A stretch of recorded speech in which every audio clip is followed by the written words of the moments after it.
Hello friends, आप सभी का हमारे इस यूट्यूब चैनल में स्वागत है। फ्रेंड्स, एब्स्ट्रैक्ट अलजेब्रा का लेक्चर नंबर 9 है ये।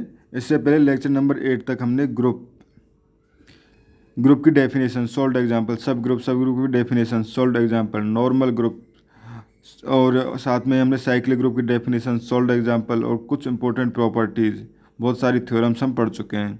ये लेक्चर नंबर 9 में भी हम कुछ साइक्लिक ग्रुप के ही इंपॉर्टेंट डेफिनेशंस पढ़ेंगे। ये हमारे पास if G is a finite cyclic group of order n, then the number of distinct subgroup of G is the number of distinct divisor of n, and there is a unique subgroup of G of any given order। तो basically friends, ये theorem हमारे पास कह रही है कि G एक हमारे पास finite cyclic group है, देन उसमें हमारे पास नंबर ऑफ सब ग्रुप जो होगा, डिस्टिंक्ट सब ग्रुप ऑफ G जो होगा, वो हमारे पास n के कितने डिविजर्स हैं उनके equal number of subgroup होगा। And there exist a unique subgroup of G of any given order. अगर कोई हमारे पास एक ऑर्डर दिया हुआ है तो उस ऑर्डर का हमारे पास एक यूनिक सब ग्रुप होगा। इसको हम सिंपली एक प्रॉब्लम की हेल्प से देखते हैं। Consider the cyclic group. Cyclic group जो है वो है हमारे पास Z30। Z30 एक साइक्लिक ग्रुप है जिसमें हमारे पास एलिमेंट क्या है, 0 1 2 डॉट डॉट डॉट और ये 29 तक एलिमेंट है। फ्रेंड्स, ये एलिमेंट है उस कंडीशन में अंडर द एडिशन मॉड्यूलो 30, और जो सम है वो है हमारे पास addition modulo 30। And as 30 has 8 divisor. 30 के जो हैं वो 8 डिविजर हैं। वो डिविजर कौन कौन से हैं? 1 2 3 5 6 10 15 एंड 30। इसके अलावा इनका कोई भी डिविजर नहीं है। तो ये हमारे पास इनके लिए हर एक के लिए एक सब ग्रुप बन जाएगा। विल हैव सब ग्रुप जो होंगे वो क्या होंगे? एक तो 1 से जनरेट होगा, 1 से जनरेट जो सब ग्रुप होगा वो Z30 होगा, 0 1 2। 2 से जनरेट जो सब ग्रुप होगा वो होगा 0 2 4 28 तक। 3 से 0 3 6 27 तक, और प्लस मॉड्यूल 30 जो है, मॉड्यूल एडिशन मॉड्यूल 30 जो है वो इनके साथ ऑपरेशन होगा। इस तरह से 5 से जो होगा 0 5 10। इसी तरह 6 से जो होगा वो होगा 0 6 12 24 तक। 10 से जो होगा 0 10 20। 15 से होगा 0 15 एंड 30 से होगा 0। अब हमारे पास टोटल नंबर ऑफ डिविजर्स कैसे निकालते हैं किसी भी एलिमेंट के? टोटल नंबर ऑफ डिविजर्स कितने होंगे? तो ये निकालने के लिए total number of divisors let, अगर n बराबर, n को हम लिख सकते हैं P1 alpha 1 P2 alpha 2 dot dot Pn alpha n की फॉर्म में लिख सकते हैं। अगर हम n को इस फॉर्म में लिख सकते हैं, then total number of divisors जो होता है वो होता है alpha 1 plus 1 alpha 2 plus 1 dot dot alpha n plus 1।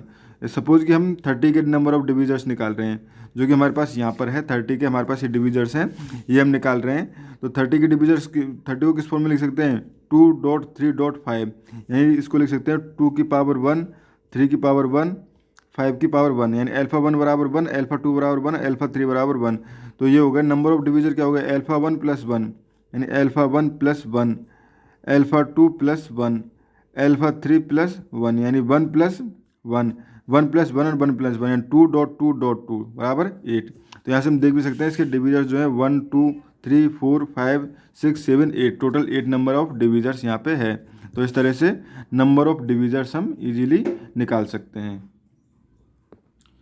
अब फ्रेंड्स, हमारे पास नेक्स्ट प्रॉब्लम है। Let G be a cyclic group of order N and suppose D divides N. G जो है वो साइक्लिक ग्रुप है ऑर्डर एन का, और सपोज क्या कि हमने डी जो है एक एलिमेंट है जो कि डिवाइड कर रहा है एन को। देन हमें शो करना है कि एक्स की पावर डी बराबर ई जो है हैज़ एग्जैक्टली डी सॉल्यूशन, उसके एग्जैक्टली डी सॉल्यूशंस होंगे। तो इसको सॉल्यूशन देखते हैं। लेट जी बराबर ए से कोई जनरेट ग्रुप है, देन ऑर्डर ऑफ जी बराबर ऑर्डर ऑफ ए बराबर n. Since d divide n, d जो है वो डिवाइड एन कर रहा है, तो there exist a unique subgroup of H. क्योंकि हम पहले पढ़ चुके हैं, अगर डी जो है कोई नंबर एन को डिवाइड कर रहा होता है साइक्लिक ग्रुप में, तो हमारे पास एक यूनिक सब ग्रुप मिल जाता है एच, जो कि विद ऑर्डर डी होता है। लेट एच बराबर एक बी, एक ऐसा सब ग्रुप मिल गया हमारे पास जिसका ऑर्डर जो है वो है d. Then order of H बराबर ऑर्डर ऑफ बी बराबर डी होगा। तो एच को क्या किस फॉर्म में लिख सकते हैं? बी 2 डॉट डॉट बी की पावर डी माइनस 1 और बी की पावर डी बराबर ई। अब ये हो गया हमारे पास। If B I belongs to H, and B I कोई एलिमेंट है इसका, belongs to H B any element, then B I की पावर डी बराबर क्या होगा हमारे पास? बी आई की पावर डी को क्या लिख सकते हैं? बी डी की पावर आई, जो कि ई के इक्वल होगा। दस एवरी एलिमेंट ऑफ एच, इसका एवरी एलिमेंट जो है एच का वो एक सॉल्यूशन है एक्स पावर डी बराबर ई का, which gives D distinct solution of G, यानी जी के जो हैं वो डी डिस्ट्रिक्ट सॉल्यूशन है। अब हमने क्या है, now let C belongs to G, C कोई जी का एलिमेंट है, B any solution of X power D of E, यानी जी का कोई एलिमेंट है वो एक सॉल्यूशन है, सी जो है वो इस तरह से सॉल्यूशन है इसका, तो सी की पावर डी बराबर ई होगा। अब हमें शो करना है कि सी जो एलिमेंट है जो हम जी से लिया है वो बेसिकली एच का भी एलिमेंट है। अगर ये शो कर देंगे तो हम कहेंगे कि जो इसके जो डिस्ट्रिक्ट एलिमेंट वो डी ही एलिमेंट थे। तो यहाँ से हो गए सी की पावर डी बराबर ई, तो ऑर्डर ऑफ सी जो है वो डिवाइड करेगा डी को। इफ ऑर्डर ऑफ सी बराबर एम, सपोज कर लिया ऑर्डर ऑफ सी बराबर एम है, देन एम जो है वो डिवाइड कर रहा है डी को, एंड दस there exist a subgroup K of H such that order of K बराबर जो है वो एम होगा, since K is a unique of order m, जो के जो होगा वो यूनिक होगा ऑर्डर ऑफ एम का।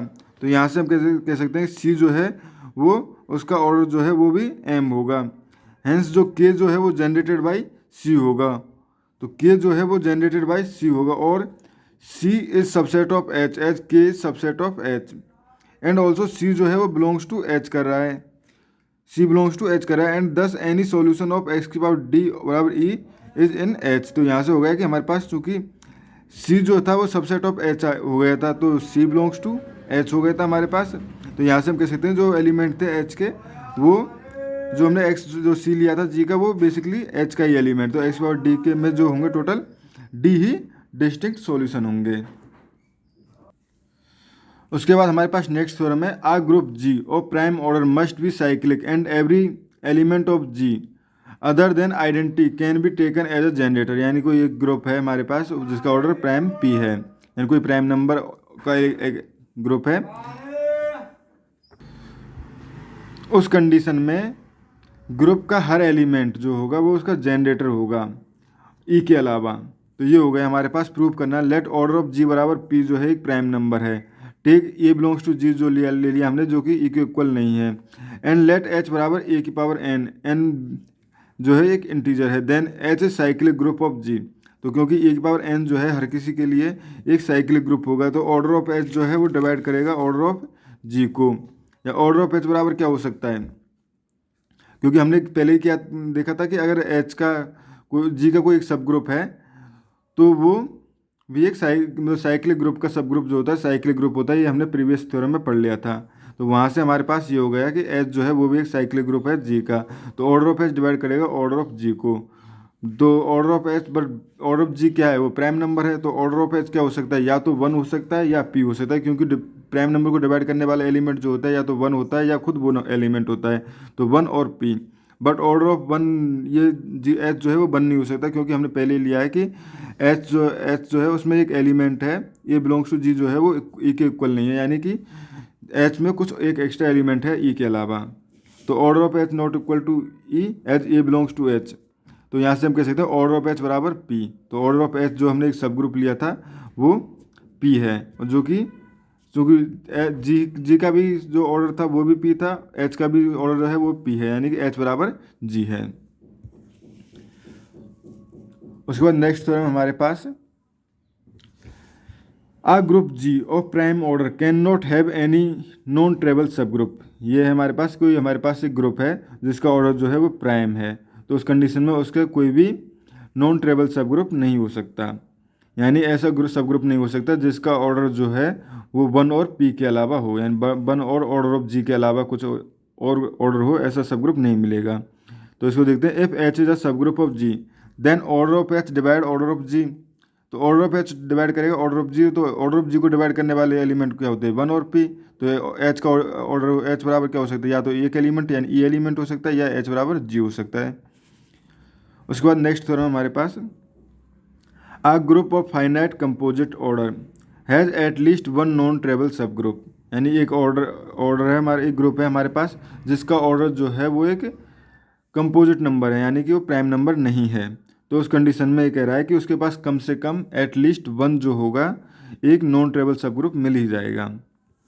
तो ये हमारे पास लेट ऑर्डर ऑफ जी बराबर एन, और ये कंपोजिट नंबर है तो 2 नंबर्स के मल्टीप्लाई की फॉर्म में लिख सकते हैं इसको, आर डॉट एस की फॉर्म में लिख दिया, वेयर 1 लेस देन आर और एस लेस देन एन, जो आर और एस की वैल्यू जो है वो 1 और एन के बीच में लाई कर रही है।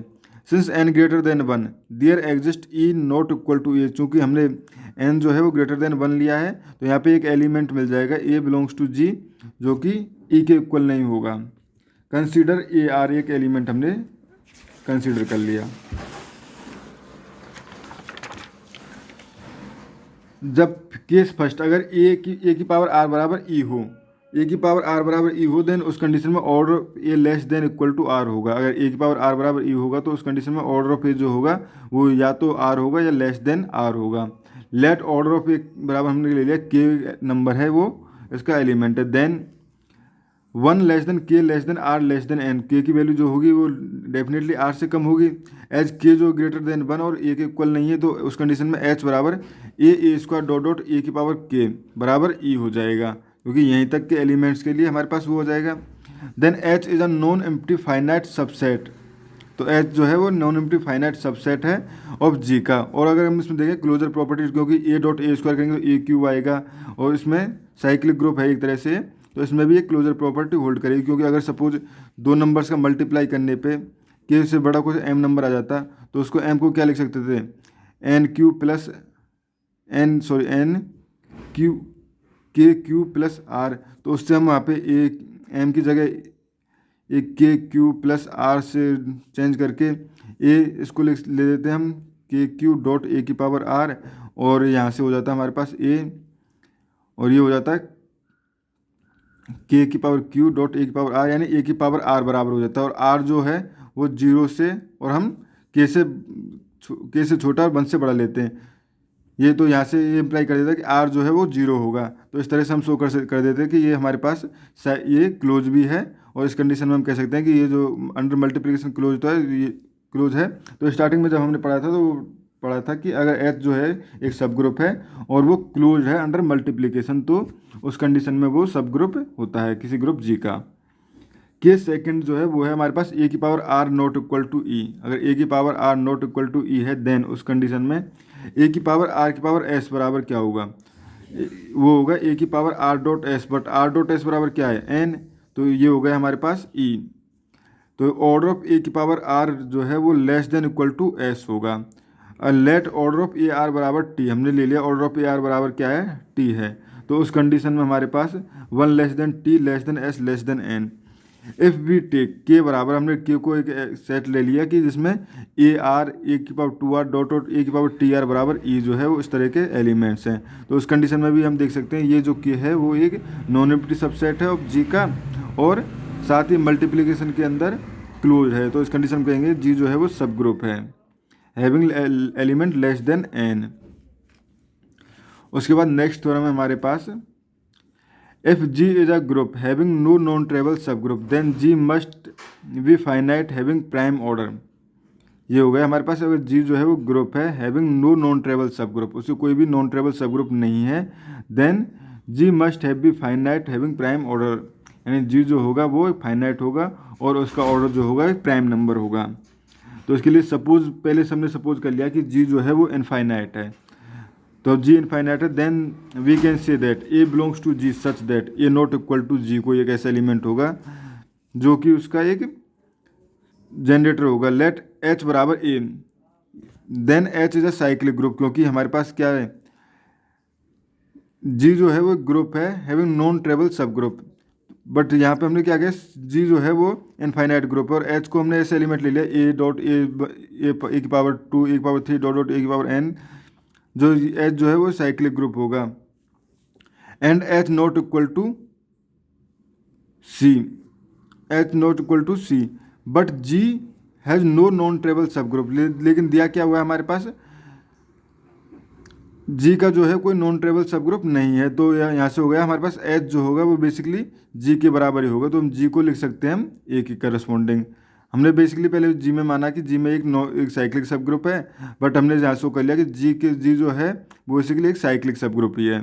अब कंसिडर नाउ 2 सब ग्रुप, अब 2 सब ग्रुप को कंसिडर कर लिया के बराबर ए स्क्वायर, ये एक सब ग्रुप है दूसरा subgroup, then A does not belongs to A square. Now क्योंकि ए जो है अगर बिलोंग्स टू करेगा तो उस कंडीशन में हमारे पास if A belongs to A square, तो किसी ए के लिए ये हो जाएगा ए की पावर 2t, यानी कोई 2 की फॉर्म में ही, क्योंकि ए स्क्वायर इसको जनरेट लेके चल रहे हैं, तो ऑर्डर ऑफ ए बराबर बेसिकली, क्योंकि ए की पावर 2t, अगर हम दोनों तरफ ए इनवर्स का मल्टीप्लाई करते हैं, ए इनवर्स डॉट ए बराबर ए की power 2t mine dot A inverse, तो ये हो गया ए की पावर 2t माइनस 1 बराबर ई, तो यानी ऑर्डर ऑफ ए बराबर 2t minus 1, but order of ये क्या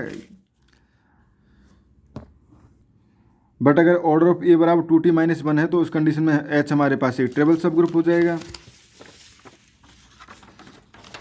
ऑर्डर ऑफ ए फाइनाइट हो जाए जो कि ट्रू नहीं है, तो इससे कह सकते हैं जो ए जो है वो does not belongs to A square. Again A square not equal to E, ये हमारे पास ए स्क्वायर से जनरेटर जो equal to not equal to E होगा, क्योंकि अगर ये इक्वल है ई के तो ऑर्डर ऑफ ए फिर से फाइनाइट हो जाएगा, बट ऑर्डर ऑफ ए जो है वो फाइनाइट नहीं है, हमने फाइनाइट इनफाइनाइट लेके चले हैं।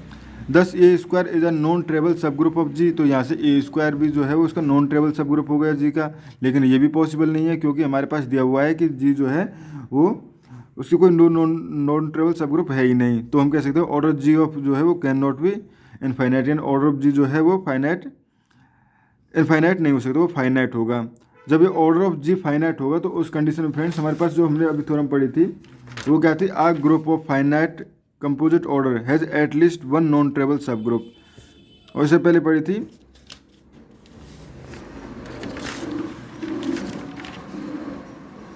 ये जो थ्योरम पढ़ी थी हमने, if G is a subgroup having no non trivial subgroup then G must be a finite having prime order. जो इस थ्योरम की हेल्प से हम कह सकते हैं कि जी जो है वो फाइनाइट है और उसका ऑर्डर जो है वो एक प्राइम है, तो इस थ्योरम की हेल्प से हम डायरेक्टली कह सकते हैं, जो कि हमने अभी पढ़ी थी। अब फ्रेंड्स हमारे पास नेक्स्ट है, हमारे पास the only group which have no non trivial subgroup are the cyclic group of prime order and the group G E, यानी कोई ग्रुप है और उसका ऑर्डर पी है, तो उसके दो ही नॉन ट्रेबल सब ग्रुप होंगे या उसके दो सब ग्रुप होंगे ओनली, वो ई होगा और जी होगा, और साथ में ही ऐसा ग्रुप जिसके कोई भी नॉन ट्रेबल सब ग्रुप नहीं है तो वो ग्रुप जो होगा वो साइक्लिक ग्रुप होगा।